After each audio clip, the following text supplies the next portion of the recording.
طيبا مباركا فيه كما يحب ربنا ويرضاه.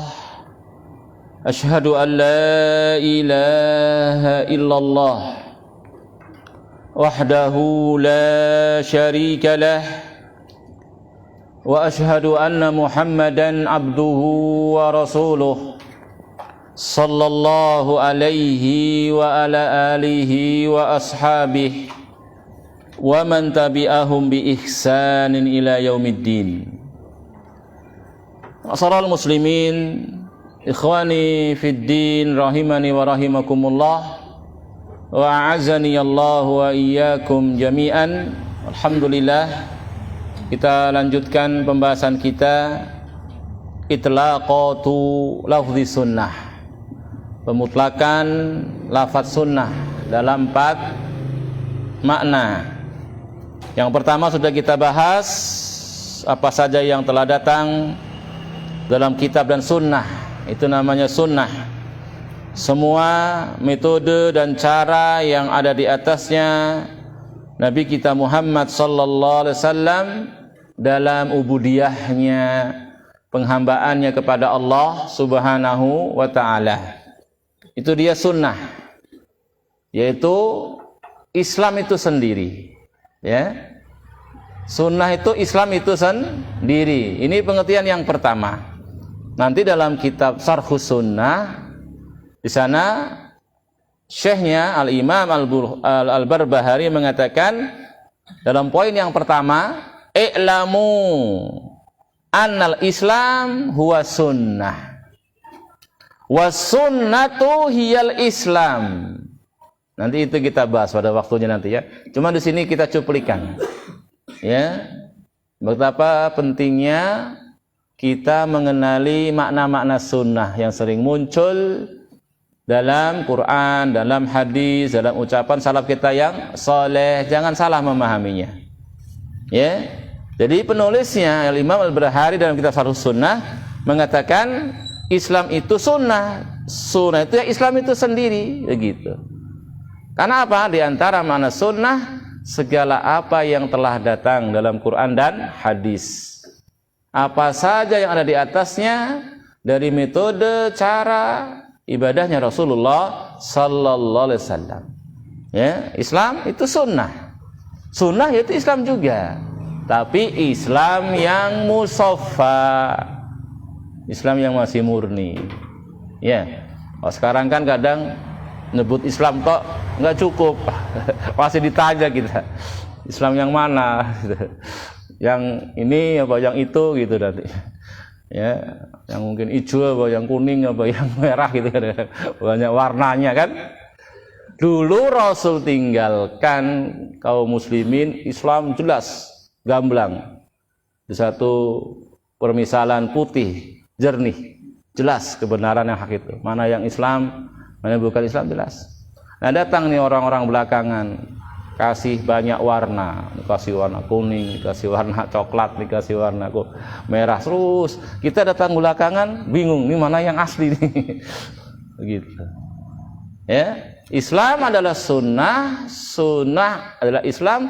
Ini adalah sunnah dengan makna yang pertama yang kita bahas tadi. Ya, karena sunnah itu ya Islam itu sendiri dengan makna tadi, Islam yang masih murni, yang belum kecampuran adat, tradisi, ya dah, belum kecampuran anggapan-anggapan baik, ya, dari pelaku kebid'ahan, ya, belum kecampuran label-label Islami, yang enggak Islam kasih Islami, ini gitu. Musik Islami, ini gitu. Nah, dulu nggak ada kayak gitu. Ini udah nggak asli lagi ini kan, ya. Nah, sampai ada pacaran Islami gitu. Lama-lama zina Islami. Ini ajib. Gimana ya zina Islami ini? Ukhti sama akhi gitu panggilnya mungkin, ya. Itu Islami. Subhanallah, ajib. Ini Islam adalah sunnah, sunnah adalah Islam, Islam yang musaffa, yang masih murni. Sebagaimana dulu yang dipraktekkan Rasul para sahabat-sahabatnya. Semua yang datang dengannya Rasulullah, baik itu kitabullah maupun hadis-hadis Rasulullah, itu semuanya Islam. ini ya. Baik, kemudian kita lanjutkan yang ketiga dari pemutlakan lafaz sunnah. Beliau menjelaskan anna sunnah tutlaku fi muqabilil bid'ah. Sunnah bermakna lawannya bid'ah. Ya. Disebut sunnah maksudnya apa? Lawan dari bid'ah. Ya. Baik. Wa minhu qauluhu sallallahu alaihi wasallam fi hadisil Irbad ibn Sariyah. Contoh sunnah dengan makna lawan dari bid'ah adalah hadis Irbad ibn Sariyah, sahabat Irbad ibn Sariyah. Ya. Waktu itu Rasulullah sehabis sholat pernah suatu hari kata sahabat Irbad ibn Sariyah menghadap kepada kami. Kemudian menasihati kami ya, dengan nasihat yang sangat mendalam. Sangat kemudian membekas di hati-hati kami. Sampai mata-mata kami itu bercucuran air mata. Sampai hati-hati kami bergetar ya, takut dengan nasihat tersebut. Sampai berdiri seorang kemudian berkata, "Ya Rasulullah, ka'annaha mau'idhatun muwaddi'in." Ya Rasulullah, kok ini seolah-olah kayak nasihatnya, wasiatnya orang yang mau berpisah. Ya, begitu. Fa'ausina, berilah kami wasiat. Rasul berikan wasiat, ya. Yang pertama, wasiat yang agung, yang mulia, wasiatnya Allah, wasiat Rasulullah dan para ulama seluruhnya untuk bertakwa kepada Allah Subhanahu wa taala. Usikum bitaqwallah. Kemudian yang kedua, wasam'i wa ta'ah wa in ta'ammara 'alaikum abdun habasyiyun. Dan setelah bertakwa, pesan yang kedua untuk mendengar dan taat kepada pemimpin. Ya, mendengar dan taat kepada pemimpin sekalipun tidak memenuhi syarat pemimpinnya. Rasul katakan sekalipun dia budak Ethiopia, ya, budak Habsyi. Ya, dalam syarat kepemimpinan nggak boleh dari budak pemimpin itu. Nggak boleh kepemimpinan dari budak. Sebagaimana nggak boleh pemimpin itu perempuan, gitu. Tapi kalau mereka ini menang ternyata berontak menang ini. Kemudian menguasai negeri, ya, semua dari posisi penting, dari hal-hal yang itu berkaitan dengan kekuasaan, dalam kekuasaan dia, dikuasai oleh dia. Berarti dia perempuan misalkan, atau dia tadi budak. Ketika seperti ini kondisinya, tidak ada yang terbaik untuk meredam fitnah, untuk memperkecil kerusakan mudarat daripada mendengar dan taat. Karena kalau berontak lagi, perang lagi, darah lagi akhirnya, ya, kacauan dan seterusnya dari kerusakan. Ya, jadi mendengar dan taat sekalipun pemimpinnya nggak memenuhi syarat sebenarnya. Itu kemungkaran sebenarnya. Cuman kalau kita ingkari dengan cara memberontak, tidak dengar, tidak taat, cabut ketaatan, kerusakannya lebih besar. Ingat tadi kaidah pertama sudah saya sampaikan, ad-dinu mabniyun alal masalih, agama tegak di atas kemaslahatan. Pemimpin yang zalim, ya, yang korupsi, ya, mendahulukan diri sendiri, kelompoknya, golongannya, seterusnya, selama dia masih muslim, walaupun zalim tadi, kita dilarang untuk memberontak, mendengar dan taat selama perintahnya dalam kebaikan. Kalau perintahnya dalam keburukan, dosa maksiat, nggak boleh dengar, nggak boleh taat, tapi bukan berarti memberontak.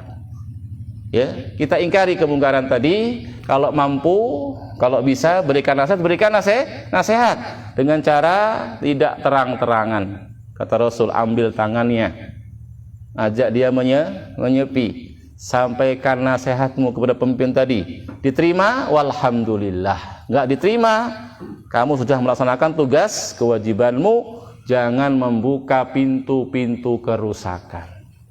Ya, model-model menasihati pemimpin, ya, dengan arogan, dengan mencela, menjelek-jelekkan depan umum, itu bukan manhaj Ahlus Sunnah. Itu khawarid, ya, pemahaman orang-orang khawarid. Nggak ada demo dalam Islam kecuali pelakunya orang-orang khawarid. zaman Utsman, zaman Ali, terus sampai zaman sekarang fitnah terus berkembang begitu, karena mereka menyelisihi metode yang ada di Rasulullah SAW dalam menasihati pemimpin. Jadi yang kedua, alaikum bisam'i wa ta'ah wa in ta'ammara alaikum abdun habasiyun. Kemudian Rasul berkata, kata Rasul, fa innahu man ya'is minkum fasayara ikhtilafan katsira. Sesungguhnya yang hidup panjang dari kalian nanti akan melihat perselisihan yang banyak. Itu sudah sunnatullah. Ya, sudah sunnatullah. Ya, sudah keputusan Allah, ya, dan tentunya ada hikmah-hikmah dalam fitnah tersebut. Di antaranya yang ujian. Bagi orang-orang yang menyatakan mukmin, ya, menyatakan ahlus sunnah, ujian, benar nggak dia, jujur nggak dalam pengakuannya. Ini fitnah tadi menerpa. Kalau dia jujur, dia kokoh, tegar di atasnya. Kalau dia nggak jujur, hanyut bersama dengan fitnah. Itu diantaranya. Yang lainnya masih banyak hikmah Allah itu. Nah, secara perbuatan Allah menakdirkan adanya fitnah tadi, nggak ada keburukan. Secara perbuatan Allah, karena ada hikmah. Yang Allah maksudkan hikmah-hikmah tersebut, begitu. Buruknya pada apa yang diputuskannya yang terjadi pada makhluk dari perselisihan dan hilaf tersebut. Taib, ini penyakit. Kemudian Rasul memberikan solusi. Rasul memberikan sikap yang bagus ketika muncul penyakit tersebut, fitnah tersebut, yaitu perselisihan umat. Beliau mengatakan, fa'alaikum bisunnati wa sunnatil khulafa'il mahdiyyin ar-rasyidin tamassaku biha wa addu 'alaiha bin nawajiz. Kata Rasul, ketika demikian kondisinya, wajib atas kalian berpegang teguh dengan sunnahku dan sunnahnya pengganti setelahku yang mendapatkan petunjuk yang lurus, yaitu khulafaur rasyidin.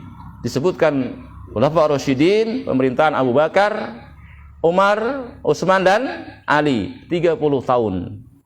Itu yang disebutkan sebagai apa? Khulafaur rasyidin, yang kita diperintah berpegang teguh dengan sunnah mereka.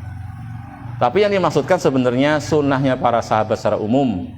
Disebutkan khulafaur rasyidin, mereka mewakili para sahabat karena mereka yang terbaik dari para sahabat-sahabat Rasulullah sallallahu alaihi wasallam.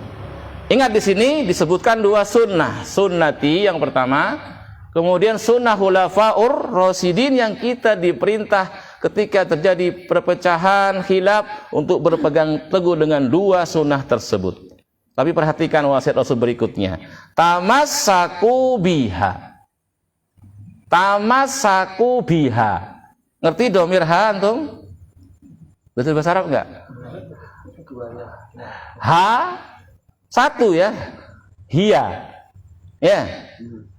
Tamassaku biha. Ba itu huruf jar. Kalau kita belajar tasifan, huruf jar bertemu domir, bihi, bihima, bihim, gitu ya. Biha, bihima, bihinna, bika, bikuma, bikum, biki, bikuma, bikunna, bina, ya. Nanti ada ala ya. Alaihi, alaihima, alaihim, alaiha, alaihima, alaihinna, alaika, alaikuma, alaikum, alaiki, alaikuma, alai. Belajarlah bahasa Arab biar nyambung-nyambung gitu loh kalau pas bahas gini. Nah, kalau nggak belajar kan agak susah jelaskannya ini. Ya, domir-domir kan masih mudah ya, pelajaran-pelajaran awal. Ya, biha itu satu. Tadi hiya. Ya, satu. Padahal disebutkan sebelumnya dua sunnah. Ada sunnahnya Rasulullah, sunnahnya para sahabat. Tapi tak kala diperintah untuk berpegang teguh, Rasul mengatakan tamassaku biha. Pegang sunnah tersebut. Cuma satu Rasul sebutkan. Padahal ada dua sunnah. Apa hikmahnya? Hikmahnya berarti dua sunnah tadi nggak ada pertentangan. Sama. Ya, sama saja. Addu 'alaiha binawajiz, gigit kata Rasul. Sunnah tersebut dengan gigi gerahamu. Ya, gigi yang paling kuat untuk kemudian menggigit sesuatu, susah dicabut. Ini yang digigit tadi gigi geraham. Jangan pakai gigi depan, utul nanti gigi, nggak kuat yang depan itu ya. Gigi geraham dipakai untuk gigit itu, kuat dia kan.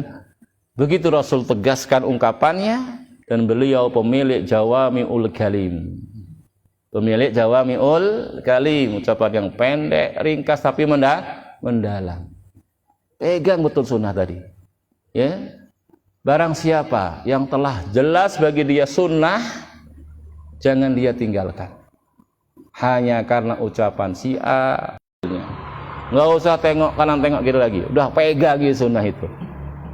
Ya, kalau telah jelas bagi kita dalil itu sunnah. Itu termasuk yang datang dengannya Rasulullah, pegangi begitu. Kemudian setelah menjelaskan sunnah tadi, Rasul mengatakan wa iyyakum wa muhdatsatil umur, dan hati-hati kalian, jauhi, waspada dari muhdatsatil umur, perkara-perkara yang baru. Apa ini? Fa inna kulla muhdatsatin bid'ah. Setiap perkara yang baru namanya bid'ah. Wa kullu bid'atin dhalalah. Setiap bid'ah itu sesat. Ini ucapan Rasul ya, bukan ucapan saya ini ya. Yang bilang ini Rasul, bukan saya. Saya cuma menukil. Ini hadisnya sahih, akhrajahu Abu Dawud, dan ini lafaz Abu Dawud wa Tirmidzi wa Ibnu Majah wa qala Tirmidzi hadisun hasanun sahih. Hadis hasan sahih begitu. Lihat di sini, setelah menyebutkan sunnah, berpegang teguh dengan sunnah, Rasul tahdzir dari bid'ah. Berarti sunnah sini apa maknanya? Lawannya bid'ah begitu. Ini makna yang ketiga. Ya, berpegang teguh dengan sunnah, yaitu yang lawannya bid'ah. Ya, hati-hati dari perkara-perkara yang baru. Setiap perkara yang baru namanya bid'ah. Ini secara bahasa. Ya, setiap perkara yang baru secara bahasa namanya bid'ah. Kalau itu secara bahasa, setiap yang baru namanya bid'ah itu tidak harus tercela. Kalau secara bahasa, ya, apa saja yang sebelumnya nggak ada contoh, nggak ada misal, baru urusan apa saja, ya, entah itu dunia, entah itu ibadah, itu namanya bid'ah. Cuma kalau secara bahasa, ini nggak harus tercela. Ya, seperti kemajuan dalam transportasi, dalam komunikasi, kan banyak yang baru ini. Itu bid'ah, na'am, secara bahasa. Karena secara bahasa itu apa? Satu yang baru, yang nggak ada contoh, nggak ada misal sebelumnya. Tapi yang dimaksudkan di sini, yang ditahdzir, yang diperingatkan, yang kita suruh menjauhinya, yang dia lawan dari sunnah adalah perkara-perkara yang baru dalam ibadah. Ya, dalam ibadah, bukan dalam urusan dunia. Karena kalau urusan dunia, Rasul sudah mengatakan antum a'lamu bi umurid dunyakum. Kalian lebih ngerti akan urusan dunia kalian. Silahkan berinovasi, silahkan berkreasi. Kalau urusan dunia, nyiptakan alat apa begitu, bekakas apa yang mudahkan urusan kita, mempercepat perjalanan kita, silahkan, tidak masalah. Tapi kalau sudah kaitannya ibadah kepada Allah, cari pahala, taqarrub, ingin masuk surga, jauh dari neraka, ini yang paling ngertinya hanyalah Rasulullah sallallahu alaihi wasallam. Ini enggak ada jalannya kecuali jalannya Rasulullah sallallahu alaihi wasallam. Man amila amalan laisa alaihi amruna fahuwa raddun. Siapa saja yang beramal dengan satu amalan, apa sifat amalan ini? Laisa alaihi amruna, tidak ada pada amalan tadi urusan kami. Apa urusan Rasul tadi? Ibadah. Beramal ibadah